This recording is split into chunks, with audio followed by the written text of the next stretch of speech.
Bonjour, monsieur le directeur général. Monsieur Camara, c'est un plaisir de vous rencontrer encore. Très heureux de vous rencontrer sur ce plateau et de partagé. parler d'un projet sur lequel la Guinée compte beaucoup. Un projet mutuel. Bienvenue. Merci. Mesdames, Messieurs, bonsoir. En Guinée, le partenariat public-privé va au-delà de la réalisation conjointe des infrastructures en béton. Ce modèle innovant de financement du développement vient de franchir un pas important dans notre pays. Désormais, les transactions commerciales du pays se font sur une plateforme électronique avec l'expertise d'un géant mondial. Le guichet unique du commerce extérieur a été lancé par le chef de l'État et ça suscite beaucoup d'espoir. Espoir de voir les recettes publiques augmenter davantage, espoir chez les opérateurs économiques d'avoir plus de facilité dans les procédures de dédouanement et de paiement. Dans les faits, quels seront les premiers signes attendus de ce changement et surtout, comment ce changement sera mené? Sur ce plateau, nous avons le directeur général du guichet unique du commerce extérieur, M. Mahmoud Diané, qui est notre invité. Bienvenue à tous. Merci de nous accepter chez vous. Notre invité est un mathématicien, un fiscaliste, aujourd'hui directeur général du guichet unique du commerce extérieur. Monsieur Diané, une fois encore, merci d'accepter cette invitation. Tout le plaisir, c'est à moi de vous remercier, Monsieur Camara. Monsieur Diané, la Guinée vient de lancer donc son guichet unique. D'ailleurs, la plupart des pays de la sous-région aussi ont lancé ce guichet unique pour gérer leur commerce extérieur. Est-ce que c'est un effet de mode ou bien c'est une nécessité aujourd'hui pour nos économies, pour nos pays? C'est une nécessité pour notre économie à l'heure actuelle. Il y a pas mal de types de guichets uniques en Afrique et un peu partout dans le monde entier, particulièrement en Afrique. Mais le cas guinéen, non seulement il est particulier, mais je le considère sans complexe comme l'un des meilleurs guichets uniques de la sous-région. Parce que non seulement ça comporte le côté PCS, c'est-à-dire le portuaire, et c'est un guichet unique du commerce extérieur. Tout ce qui est lié à toutes les transactions d'import-export.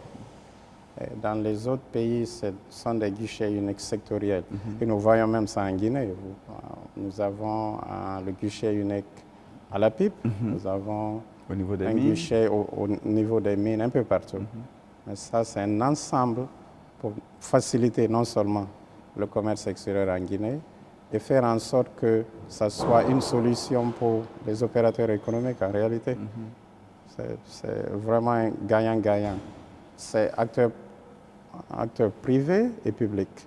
C'est un processus dont on avait entendu parler il y a 7 ans, mais on a pris quand même un peu de temps avant d'arriver. Est-ce que c'est parce qu'on s'est rassuré que maintenant le pays est préparé vraiment à faire ce passage ou pas? C'est une initiative présidentielle.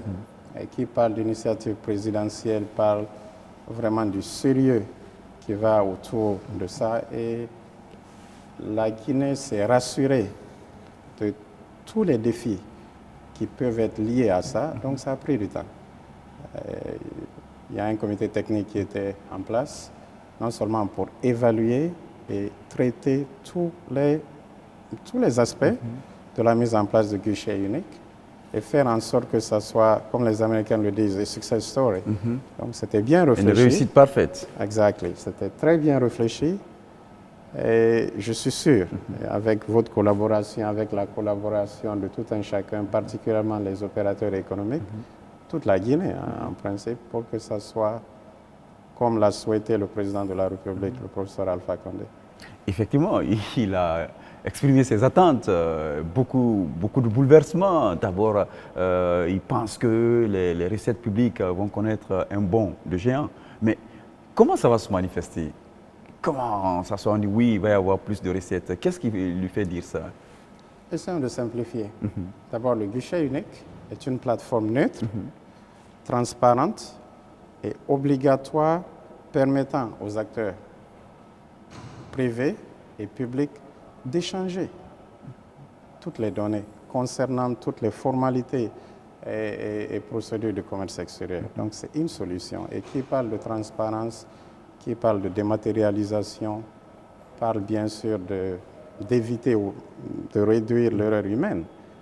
Et quand nous rentrons dans la technologie, ça permet non seulement, ça va être vu comme une solution plus facile pour les opérateurs économiques, mais ça permet d'augmenter rapidement les recettes. Ça veut dire que désormais, tout paiement, quand tu dois importer quelque chose, ou, je sais pas, dépoter, tu vas sur cette plateforme-là avec quelques clics et tu fais tes paiements. Bon, je ne sais pas comment ça se passe. Exactement. On n'a plus besoin de se déplacer. Par exemple, vous prenez un exemple sur les opérateurs économiques en termes de...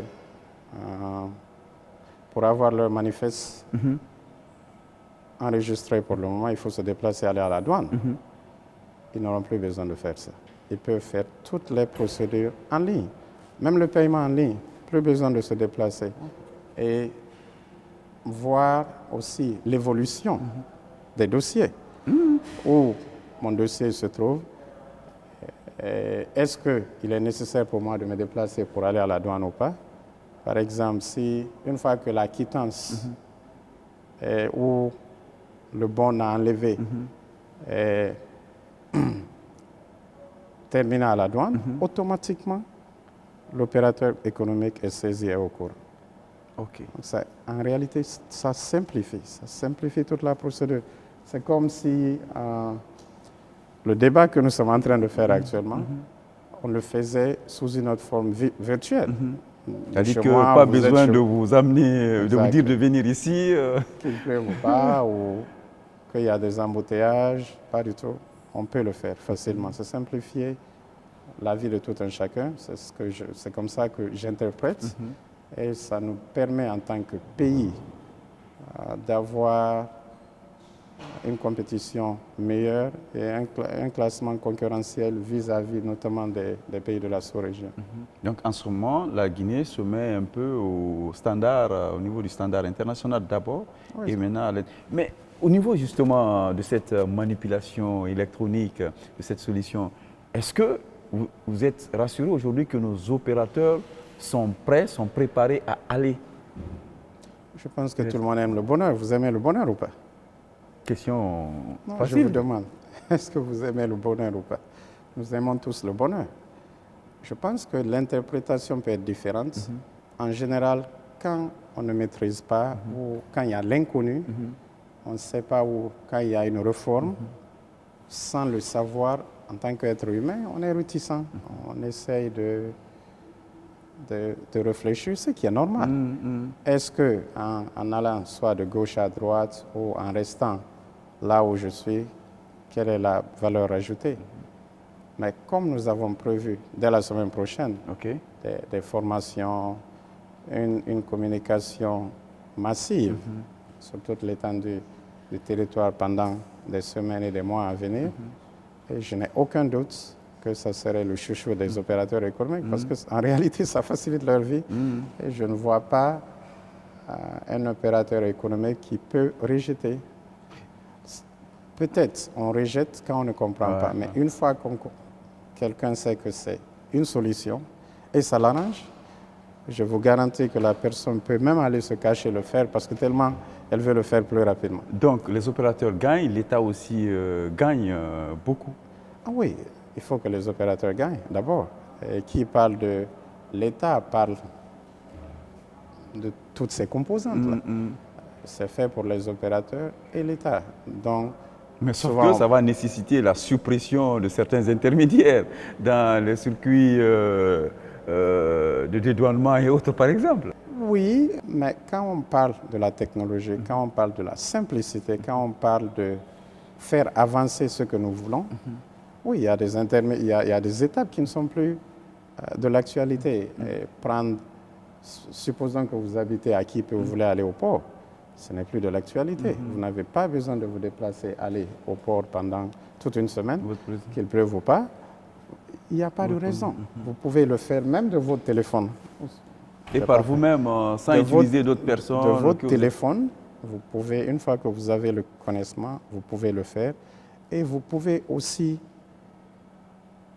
voir la position des navires autour du port, au port à tous les ports de la Guinée. Okay. Il n'y a pas d'intérêt de se déplacer. Est-ce que vous êtes renseigné sur ce qui se passe ailleurs? Il y a des pays qui sont maintenant à 10 ans d'expérience en termes de recettes publiques, parce que nous tenons beaucoup à cela, de transformation qui a eu lieu à ce niveau. En Afrique, par exemple, en Côte d'Ivoire, au Bénin, au Nigeria, en Éthiopie, pour ne citer que cela, les recettes ont augmenté exponentiellement en un temps record à cause de, effectivement, ce que vous venez d'énumérer, ces étapes qui ne sont que de l'actualité. Et quand nous avons commencé en Guinée, d'abord nous avons fait l'étude de l'existant, savoir quelles sont les procédures en place, comment ça fonctionne. Et c'est en fonction de cela que nous avons customisé la solution guinéenne. Parce que la solution guinéenne, c'est l'une des meilleures, comme je le disais au début. Ça implique toutes les frontières. Il y a une partie, il y a la douane qui est impliquée, parce que qui parle du commerce et parle de la douane, il y a le port, tout ce qui est, en résumé, import-export. Et ça facilite la vie à tout un chacun. C'est la beauté, au fait. C'est une simplification de... Mais là, par contre, un nouvel élément. Quand vous dites toutes les frontières, ça veut dire que même ces camions-là qui quittent la Guinée pour passer par Koundara et autres là, si c'est de l'exportation, il faut passer par la plateforme? Et bien sûr, pour passer par Koundara, la frontière de Koundara, il faut savoir les marchandises qui sont déjà dans le camion. C'est que le dédouanement est déjà fait. Alors que les composantes que nous avons, ça consiste au pré-dédouanement, au dédouanement et aussi au transport et logistique. C'est un ensemble. C'est un ensemble pour vous faciliter la vie. D'accord. Justement, pour faciliter la vie, qu'est-ce qui va se passer entre la période de lancement, il y a quelques jours, et la période d'opérationnalisation effective, c'est-à-dire que la période où on dira que tout le monde doit être sur la plateforme? D'abord, actuellement, c'est accessible à tous. Tout le monde peut aller. Maintenant, là, tout le monde peut aller sur le site, avoir toutes les informations concernant les opérations de commerce extérieur,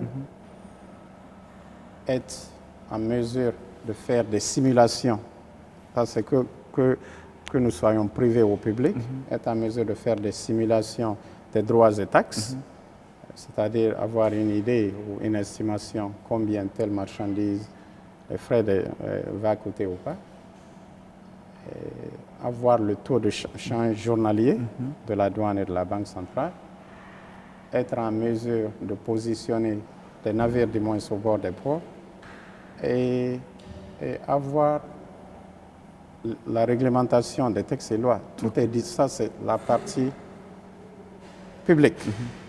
Il y a une autre partie consacrée au privé, c'est-à-dire aux opérateurs économiques, ça il faut l'enregistrement. C'est là la beauté au fait, de tout ce dont on a parlé antérieurement. La simplification, voir en temps réel, pour essayer d'être en mesure de voir non seulement le positionnement, mais voir l'état de l'évolution des marchandises, où on en est. Est-ce qu'il est temps maintenant que je me rende soit à la douane ou au port pour retirer les choses dont on a besoin? Pour moi, on ne peut pas demander mieux. Raison pour laquelle je disais, c'est un bijou, au fait, pour les opérateurs économiques. Et je ne vois aucune raison, même si initialement ça peut être incompris, parce que quand on parle de la technologie, il y a un peu de réticence.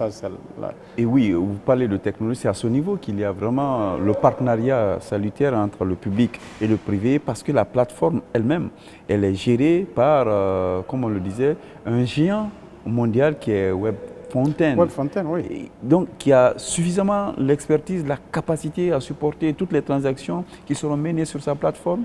Tout à fait, tout à fait. Web Fontaine est leader mondial en termes de facilitation du commerce et pour la mise en place du guichet unique un peu partout en Afrique. Donc, vu que c'est une plateforme neutre et transparente, qui parle de transparence parle de facilitation. Oui, mais est-ce qu'il n'y a pas le risque que notre commerce soit géré par l'extérieur? Quel contrôle, vous, directeur général, vous avez sur, je vais dire, la plateforme ou bien le travail de Web Fontaine? Je suis le directeur général de Web Fontaine Guinée. Ah, vous gérez les deux? Oui, je suis le directeur général de Web Fontaine Guinée, directeur général de GUSEG, c'est-à-dire de guichet unique du commerce extérieur. La concession a été faite de telle sorte que, après la création, principe comment ça se passe, c'est une direction générale qui sous-traite avec une compagnie spécialisée à la suite d'un appel d'offres, et c'est ce qui a été le cas. Et comme c'est pour la mise en place du guichet unique, il fallait créer la direction générale qui relève du ministère du budget. Et le décret est passé le 7 juin en 2017 comme service public. Le guichet unique du commerce extérieur est une direction générale, mais un service public. Et la concession après, bien sûr, à la suite de l'appel d'offres que Web Fontaine a hautement eu le privilège et avait tous les atouts de retenir le contrat. La concession a été donnée à Web Fontaine pour 5 ans. Et après 5 ans, ça revient dans le portefeuille de l'État comme direction générale. Donc, non seulement il faut assurer qu'il y a eu le transfert de compétences. Il faut préparer nos frères guinéens pour être en mesure de maîtriser l'outil. Donc, dès le transfert, la Guinée sera en mesure de continuer sans transpirer en réalité. Et pour finir cet entretien, dites-nous, vous, quelles sont vos attentes réelles? C'est sur quoi vous pariez maintenant, là, dans 1 année, 2 ans? Je pense que il y a un défi, mais ce sont des défis qui seront transformés en opportunités pour la simple raison que c'est une solution qui va plaire à tout un chacun. Non seulement ça va plaire au public, ça va faciliter la vie des fonctionnaires, tous qui sont dans le côté public, et essentiellement le secteur privé. Je vous disais tantôt que qui n'aime pas le bonheur. C'est l'incompréhension qui nous amène à peut-être souvent à ne pas comprendre, à se méfier. Mais une fois que nous savons que ça nous arrange, M. Camara, même si j'étais à la place de qui que ce soit, je n'allais plus vous déranger. J'allais faire le plus rapidement possible. Je vois pas mal de nos compatriotes de tout âge, ici, il paraît, avec les réseaux sociaux. Maintenant, tout le monde apprend, il y a quelque chose qui les attire. Donc, ça ne les dérange pas. Et nous ferons de notre mieux. Et je suis sûr, avec l'expertise que Web Fontaine a, un peu partout, les success stories que Web Fontaine a pu accumuler en Afrique, en Asie, au Moyen-Orient, en Europe, il n'y a aucune raison que ça ne se passe pas ici. En plus, nous avons la volonté politique. Tout le gouvernement a pris ça avec leurs mains pour que ça soit non seulement une réalité, mais le pari présidentiel soit réellement ce que nous souhaitons. Merci à M. Mahmoud Diané, directeur général du guichet unique du commerce extérieur. Beaucoup d'espoir, beaucoup d'attentes. C'est une révolution qui est lancée à ce niveau. Merci à vous qui avez suivi avec intérêt ce numéro de l'entretien de Coloma. Nous vous donnons rendez-vous la semaine prochaine avec un nouvel invité. Merci. Merci, M. Diané. Très heureux.